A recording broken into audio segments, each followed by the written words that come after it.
J'ai commencé à modéliser le château de Versailles fin octobre 2020. Au bout de 2 mois, j'avais à peine monté le côté jardin de l'aile centrale que j'en ai eu marre. Trop grand, trop bling-bling, trop répétitif. Je me rappelle mon premier cours d'histoire de l'architecture en 1967 à l'école d'architecture de l'UDEM.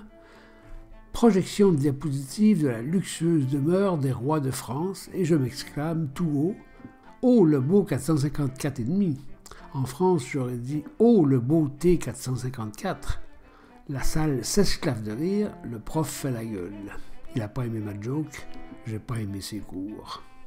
Je me suis remis sur le projet en octobre 2021 après ma diffusion du Château Frontenac, ma dernière vidéo. J'étais rendu là et il fallait bien finir la job. Je ne fais pas l'intérieur, t'es fou toi. Seulement les façades extérieures. La cour de marbre, symétrique. La cour royale, presque symétrique. Le sol de la cour de marbre, psychédélique. Le sol de la cour royale et sa grille d'entrée en or, bling bling.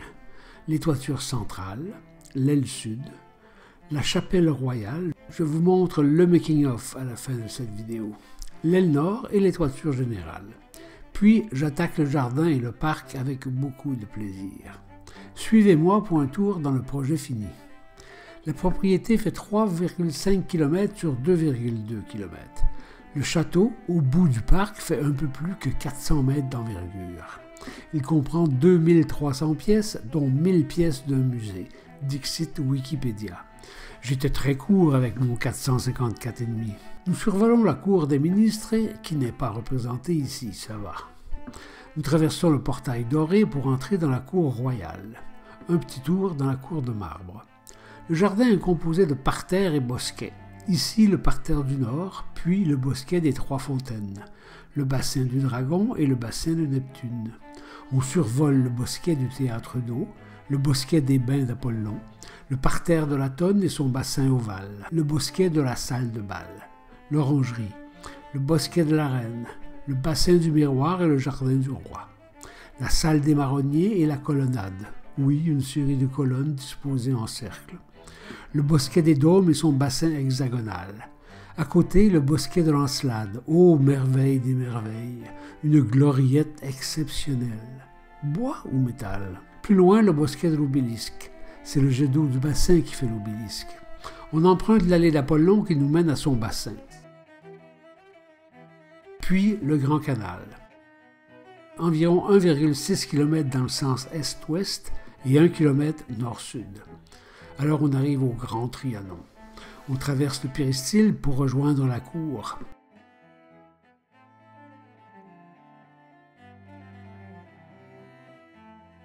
En face, Petit Trianon et ses jardins. Tout autour, le domaine de la reine Marie-Antoinette. Ici, le rocher, oui, je sais, c'est un peu sommaire. Et le belvédère. Là, le temple de l'amour. En bordure nord-est, le hameau de la reine autour d'un étang, flanqué de la tour de Malbro. Qui est ce Malbro? Nul autre que Malbrook, parti en guerre, mi-renton, mi-renton, mi-rentaine. On termine sur la ferme pédagogique. Pour ceux qui en veulent encore, je vous livre un accéléré de la création de la chapelle royale. 28 heures de film pris sur 10 jours. Le tout réduit, coupé, accéléré à moins de 3 minutes. Je pars avec un plan, une façade latérale et des images Google. Le rez-de-chaussée et ses ouvertures. Je ne fais que l'extérieur. Les vitraux gold. La première corniche en développement. J'adore cette fonction. Je trace le chemin et le profil se développe. Premier étage, la tribune royale. Les ouvertures sont plus nobles, plus travaillées. Les chapiteaux. Je n'avais pas reconnu tout de suite qu'ils étaient corinthiens. Je vous ai dit que j'étais nul en histoire d'architecture? 2 rangées de feuilles d'acanthe surmontées de volutes. Ici, la colonne est carrée. La corniche haute. Non, je n'improvise pas. J'ai calculé le profil à partir de dessins et photos. Allez, suis-moi. Voilà le travail. Maintenant, la frise de la sous-face. Les détails ont leur importance.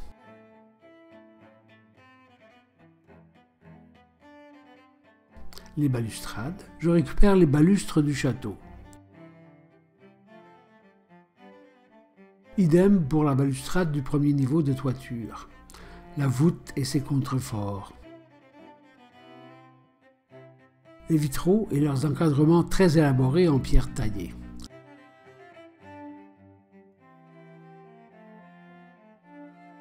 Sans oublier la façon de clé de voûte, histoire de montrer le savoir-faire des maçons.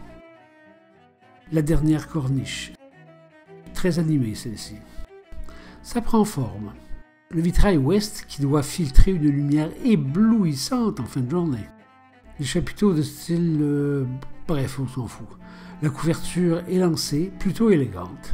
Les travaux de rénovation, terminés début 2021, ont remis un peu d'éclat aux ornements de la couverture. Ça brille dans tous les sens.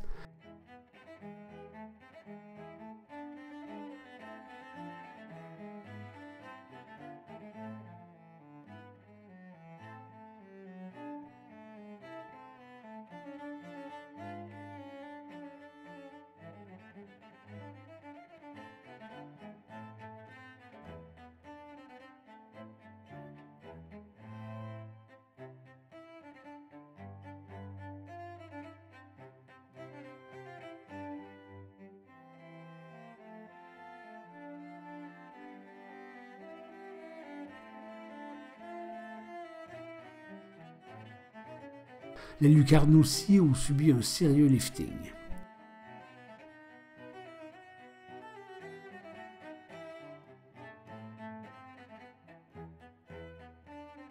Les poteries décoratives, comme si tout le reste ne suffisait pas. Merci à ceux qui sont restés jusqu'ici. À la prochaine.